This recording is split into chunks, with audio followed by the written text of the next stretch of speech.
pleasure to welcome Butch Harmon to the show. Butch, how have you been? Good, Matt. Thank you for having me. It's a delight. It's an honor to have you on the show.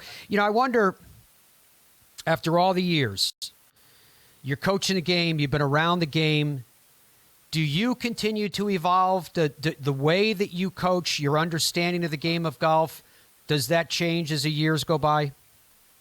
Well, absolutely. You got to continue to try and get better at what you do, Matt. I'm constantly trying to get better at my profession. I'll see somebody, one day I had a guy last week that had a very unusual backswing, and yet as he started down, he put the club in a perfect position coming down. And if you wanted to change his backswing to make it look good, he'd never be able to hit a shot. So you see things when you teach, you put those in your memory bank. And then you may see a guy a year from now that was doing the same thing and can't get the club back to impact properly. And you say, wow, I saw this guy do it, and this is how he did it.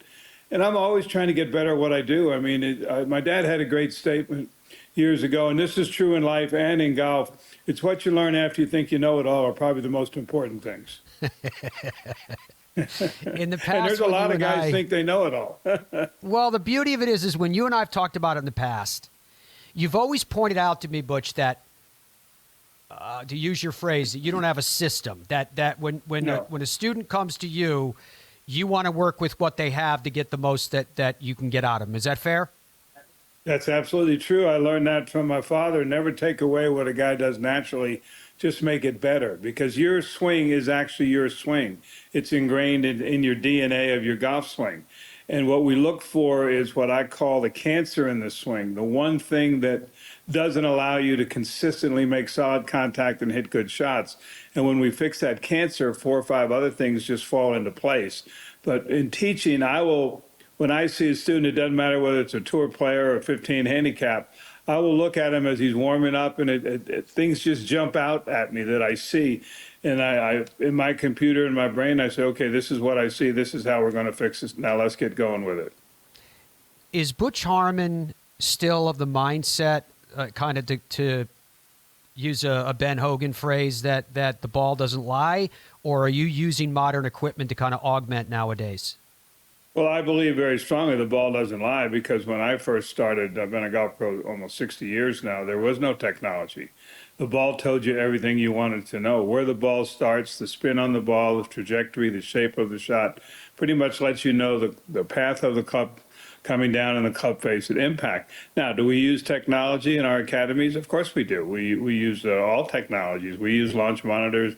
We use video. Myself, I use all those things for the other person, not necessarily for me. I can already see whether the ball's spinning too much. I don't need to have a machine tell me that you got too much spin, because your downward plane is creating that coming into it. I don't need to know how many degrees that is. I just know how to fix it. So I use technology, but I don't get carried away with it.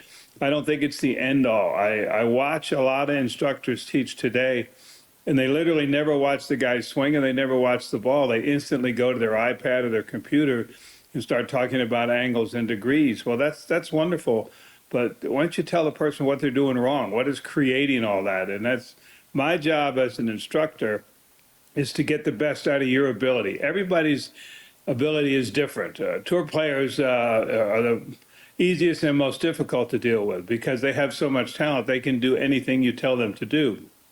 The difficulty in that is you better make sure what you're telling them to do is the right thing, because you're dealing with how a guy makes a living, and you don't want to mess that up. With a 15 handicap, you can experiment.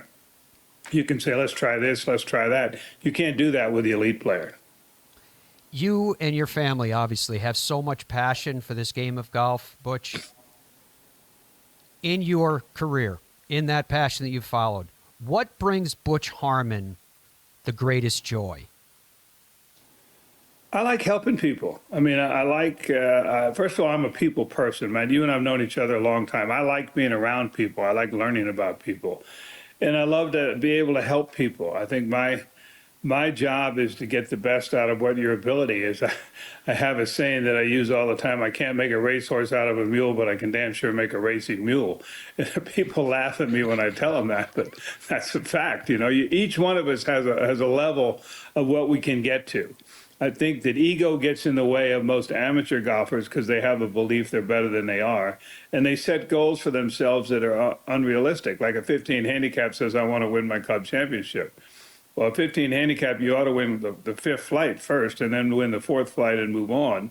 And I try and instill that in my teaching with my people. The other thing I explain to the average player is bad shots are part of the process. That tells you haven't quite got it yet.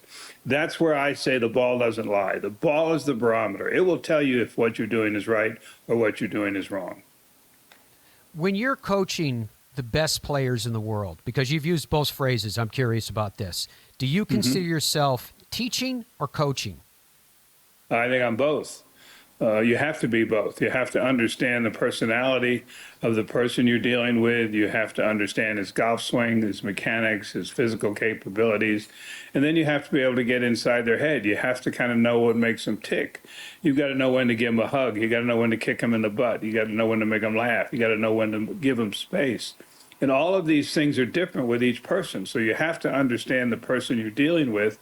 And that if you do that, then you have the ability to get inside their head and not only help them with the X's and O's of the golf swing, but help them with their concentration, with their ability to compete under pressure and how they handle pressure. And every one of the guys that I've worked with, the 40, 45, 50 tour pros that I've had the fortunate chance to have a chance to work with, I have to understand each and every one of them, and no two are the same. Along the lines of what you were just discussing, knowing what to say, when to say it, how to say it, etc. I remember you telling me a story about, I can't remember the year, but it was early days. Ricky Fowler was in a bit of a bad stretch, mini bad stretch, I should say, in fairness. But he said to you, hey, Butch, I missed a cut. You mind coming out on a Saturday and taking a look at my swing? I don't know if you remember this story. You said you did. A kind of a crowd started to gather. Could you share with us what happened that day to illustrate your ability to deliver what needs to be said at the time it needs to be said? That was in 2013 at the Open Championship at Muirfield, the one that Phil won. And Ricky and I were not working together. He had played a practice round with Phil and really was playing poorly for Ricky. I mean, I'd known Ricky a long time. I always admired Ricky. He's one of the nicest young men I've ever met, but I really wasn't working with him at the time. And he called me on Friday night and he goes, hey, Butch, is there any chance after your guys tee off tomorrow you could come to the range and watch me hit some? I'm kind of lost. And I said, yeah, I'd be happy to. I could be there at such and such a time. So I show up there. You know, the guys are all on the course. Everybody's out on the course. Ricky's the only one on the range. And people that are kind of hanging around, they see it. So we get a crowd that gets 200-300 people. The problem was Ricky used to have a takeaway where he would drag the handle back and get the club way outside of his hands, and then he would reroute it coming down and drop the club underneath into the slot. And when his timing was off, he couldn't hit consistent shots. So I showed him a little drill where you take the club back about waist high, stop, and start your swing from there. And I said, from here, you'll feel how to get from this point to the top of the swing, and it'll give you the feeling of what we're trying to do. Well, for like 15 minutes, I mean, it's a very simple drill. He couldn't get the ball airborne doing it. And finally, he looked at me and he said, are you going to make a fool out of me in front of all these people? And I actually said to him, I think the score you shot the first 36 holes, you've already done that to yourself. We need to go to work and fix this. And at the time, he did not like that. His caddy and his manager loved it, but he didn't like that.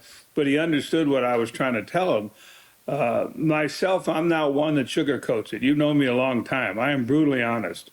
My job is to try and help you and make you the best you can be. So I'm not going to kiss your rear end like everybody else does to these tour pros. I'm going to tell them what I see. I'm going to tell them how we're going to fix it and why we're going to fix it. If they want to do that, fine. If they don't want to do that, that's fine also. Butch, when you were in Vietnam, did you think you were coming home?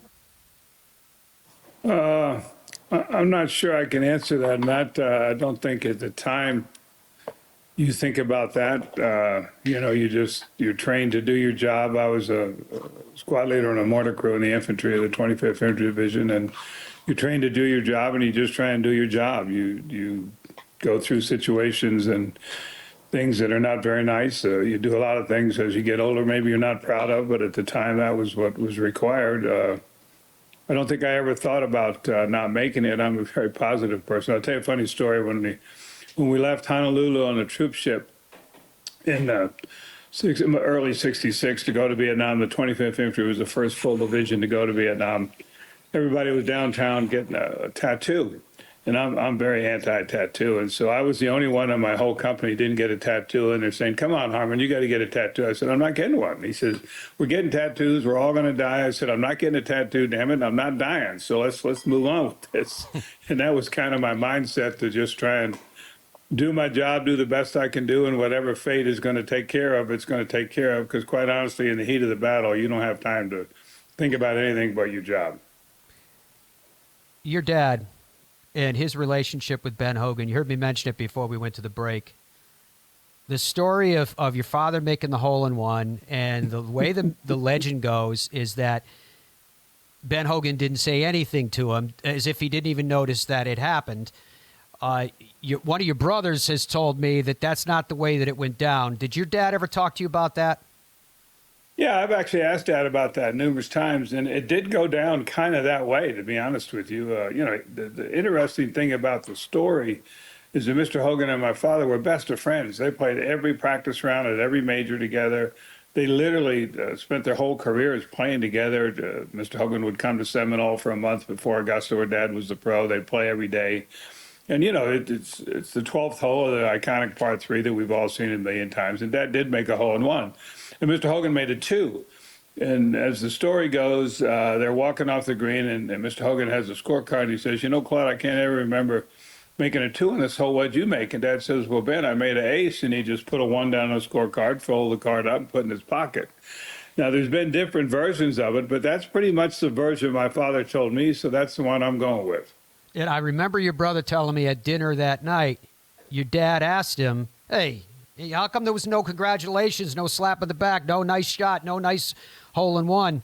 And Hogan said something akin to, that hole-in-one didn't do anything for me. Well, that wouldn't surprise me if that's the way it came down. Ben Hogan's golf swing. What does Butch Harmon make of that golf swing? What's your assessment? Well, the game of golf is a game of repetition, man. I don't care how you swing. If you can repeat it the same way every time, you can play golf. You look at Jim Furyk, for example. You look at a lot of swings. You look at Mr. Hogan. You look at Jack Nicklaus. You look at Arnold Palmer. These are their swings. You wouldn't necessarily teach anybody this. In Mr. Hogan's swing, because it was so flat, and because before the accident he hooked the ball so much, and when he came back after the accident, he in his mind, he said, I'm not going to hit any more hooks anymore, and he became a fader of the ball. Well, if your swing is that flat, or the plane of your swing is that fat, you better have a very fast unwind of your lower body. And Mr. Hogan had the fastest unwind of a lower body I had ever seen until I saw Tiger Woods. And it was very interesting because I'd never seen anybody rotate their lower body as quickly as Mr. Hogan did. And if you think about it, how flat he was swinging the club, and where he was coming from, he had to get his lower body out of the way so he could release the club. So no, I don't think you would teach anybody to do that unless that was kind of their natural swing. For me, I actually do think Ben Hogan was the best ball striker I've ever seen in my life, meaning the way he controlled his ball through the air, the trajectory of the shot. Modern times, the closest I would say would be Lee Trevino. Lee Trevino was another one that controlled his ball through the air beautifully.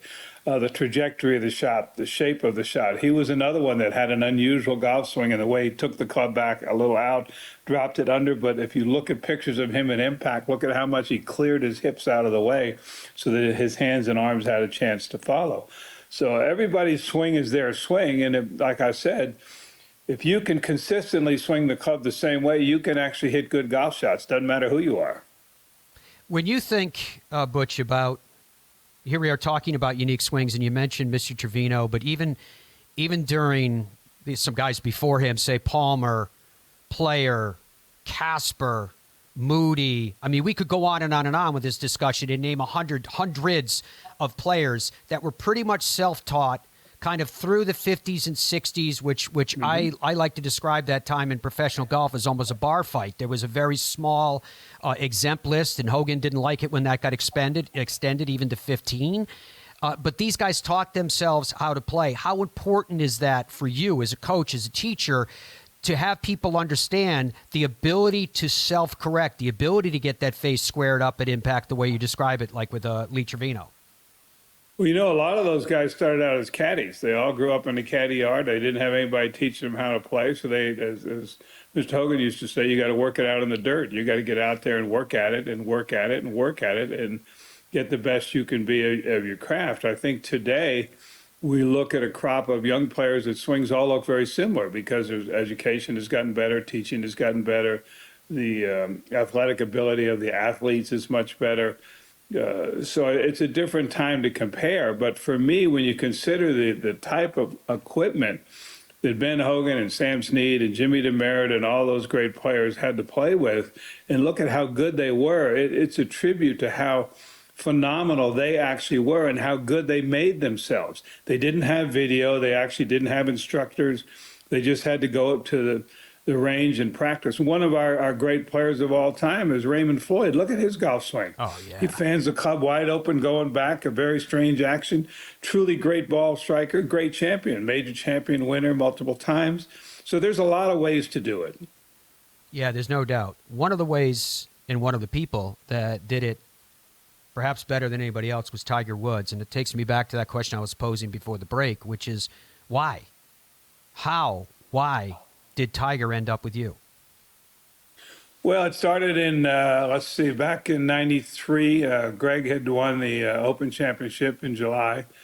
It was August, and I was in Houston at Lochinvar where I was director of golf, and Tiger was playing in the Amateur Championship over at Champions. He lost I think it was his third round match. I can't remember because I never had really seen him play. And his father called me on the phone and asked if he could bring him over. He admired the work I had done with Greg Norman. And I said, sure, I'd love to see him. I've heard about your son. I've never watched it, but I'd be happy to watch it. I still have the film on my computer of a little skinny ball a mile and didn't really know what he was doing. He just knew what to do that he thought was the right things. And you could see the natural talent he had. Boy, and I can remember that after 2 days of working with him, I'm thinking to myself, boy, it would be great to have an opportunity to work with this young man. He's got so much natural ability. And the rest is kind of history. His dad called me a week or so after they went back to California, wanted to know if I would take over working with his son. I was very honest with Earl. I said, look, Earl, I'd be happy to. I know you don't have any money, so I'm not going to charge you anything. But when he turns pro, I'll end up sending you a bill, which I did. And it was a pretty hefty one, to be honest with you. And I said, but it's not going to work if I want him to do something and you tell him to do something else. And he goes, I'll make a deal with you. If you don't try and be his dad, I won't try and be his golf instructor. And that's how we got started. Well, we're talking 1993, no internet, none of this that we have today, like we're talking today on my phone to you in your studio. This didn't exist. So we had to do it all through video work. And so I bought a video camera for Tiger. I gave him my FedEx account, and he would film his swing. He would overnight his stuff to me. I would look at it. I'd pick up the phone. I'd call him. This is what I saw. This is what I don't like, what I see. We need to do this. And he'd go back, and then we'd go back and forth that way. The interesting thing is when he went to Stanford, he had that camera that I had bought for him, and his coach, Conrad Ray, called me and said, I'm sorry, you can't give this to one person. You're going to have to send 2 or 3 cameras so the whole team can use them. I said, well, that's fine with me. I'll buy them and send them to you, which was, the typical NCAA rules were different in those days. But anyway, that was pretty much how it got started. I've got to ask you the question. I actually hate having to do it, but you've seen Jack, you've seen Tiger. I think it's unfair, but my curiosity overcomes my restraint in this regard. Tiger or Jack, who is it? Well, I will tell you how I always answer this question, Matt. And there's 2 different eras, so it's hard to compare the players, but they are the 2 greatest players I think that have ever played golf. Jack Nicklaus, far and away the greatest champion of all time. 18 majors, 19 seconds, 13 or 14 thirds. He could have won 35 majors. That means for a period of a zillion years, every time he teed it up in a major, he had a chance to win. So as far as I'm concerned, he's the greatest champion they ever played. Tiger Woods has done stuff that no one else has ever done. Won U.S. Opens by 15 shots, win the Masters as his first time, setting a record for low scores, so on and so forth. So to me, I think they're equal. They're both are the 2 greatest players that ever be different types of players, 2 different types of mindsets, but both of them dominated more so than anybody we've ever seen. So I don't think one's better than the other. I put them both at the top of the list. The game at its highest elite levels has gone through a lot of turmoil for the last, 2.5, 3 years. What's the take of Butch Harmon with where the professional game is right now?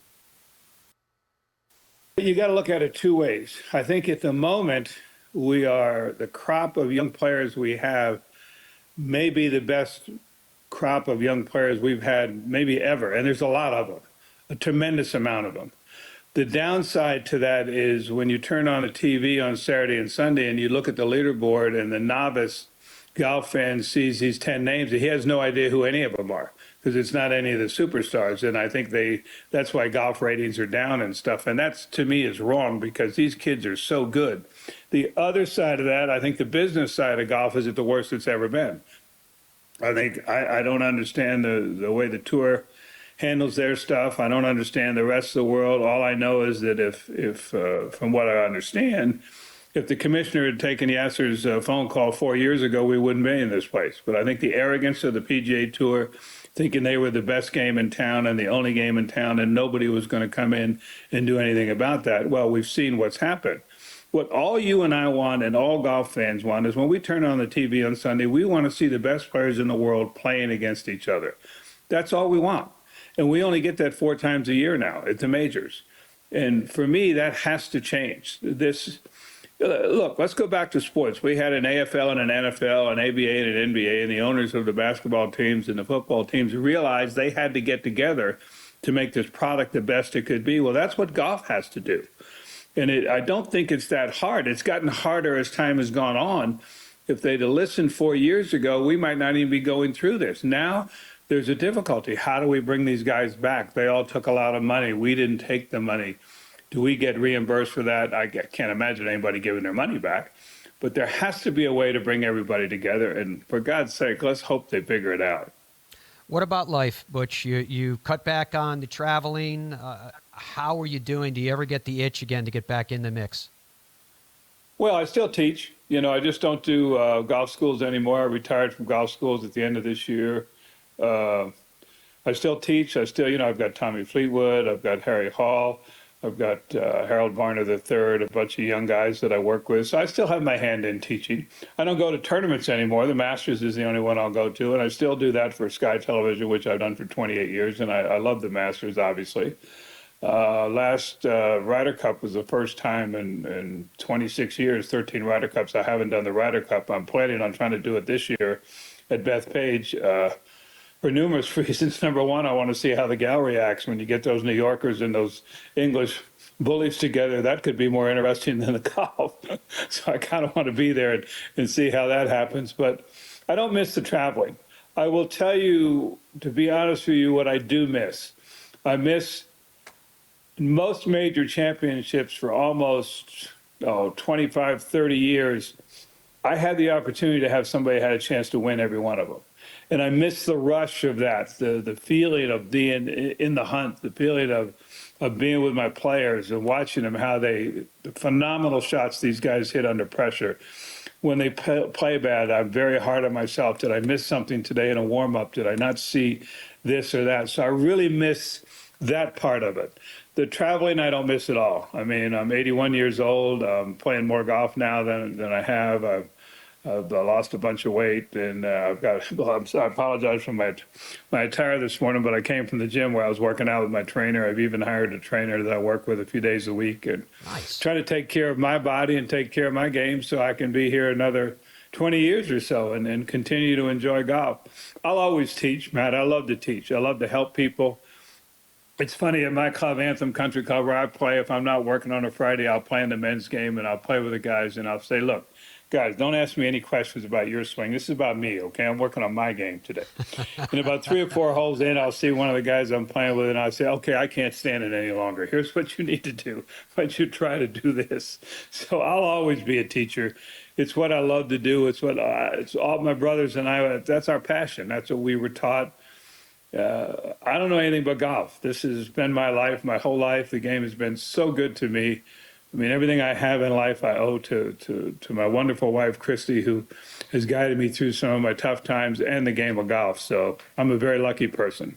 And we are lucky that you and your family have meant so much to the game of golf. Butch Harmon, thank you for your time. It was great to catch up. Anytime, pal. It's a pleasure to be with you. You do a great job. Keep up the good work.